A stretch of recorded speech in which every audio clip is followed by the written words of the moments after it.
Welcome to the first exercise in Module 3. Module 3 is about controlling user access.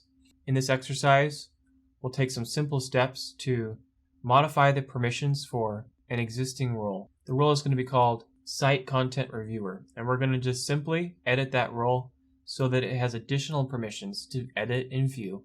If you want to take some further steps, you can create a new user, make them a member of the main site, grant the user this role that we are going to customize, and then go to the site configuration section. Turn workflow on for web content. We'll create a new web content article in the main site as the admin user.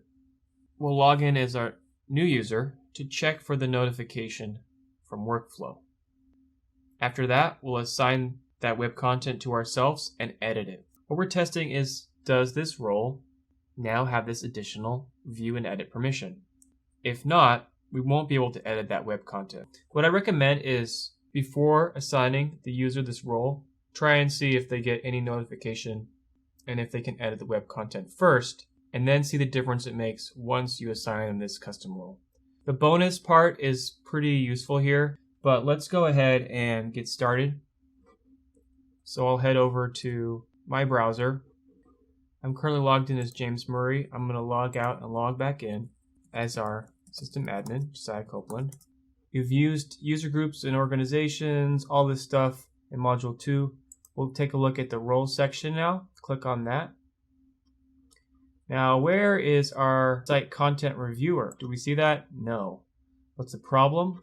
Well, remember that sites are grouped in roles. Remember that roles are grouped into either regular roles that are for permissions across the entire DXP platform, and there's also site roles and organizational roles. So we're going to be modifying the Site Content Reviewer role.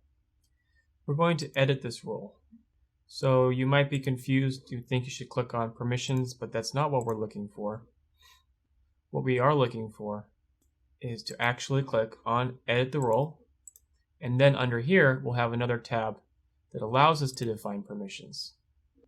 I've already gone and done this exercise, so like always, I'm going to undo my previous work. So we're editing the permissions for the Site Content Reviewer. What should they include? So we'll click Site Administration. Under Site Administration, what should this Site Content Reviewer be able to do?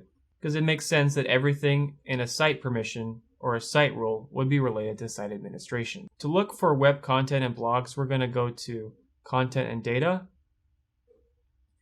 This kind of matches up with what you see on the site administration panel.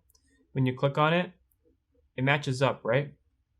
That's intentional, right? Site administration is referring to everything over here in the site administration panel.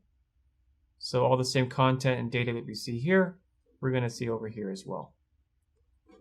So when you see this section, there's a lot of things related to web content.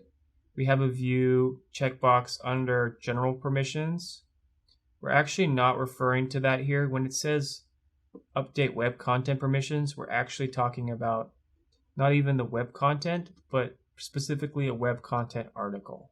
So that could be confusing because there's a lot of view permissions for different entities here, but we're specifically looking for web content article. Here you're going to just update 2 permissions. So edit is the same as update. That's what we're referring to. Can the user edit this article? So we'll select that one and then the view, and like always, press save. From here, the last step to take is pretty simple. We're just going to go back to Content and Data, go to Blogs, and do the same thing. Blogs entry is what the section is referred to. Press save, and that's as simple as it gets for this exercise. Again, you're going to want to go through the bonus exercise to test out what exactly this does. But we're done with that, and see you in the next exercise.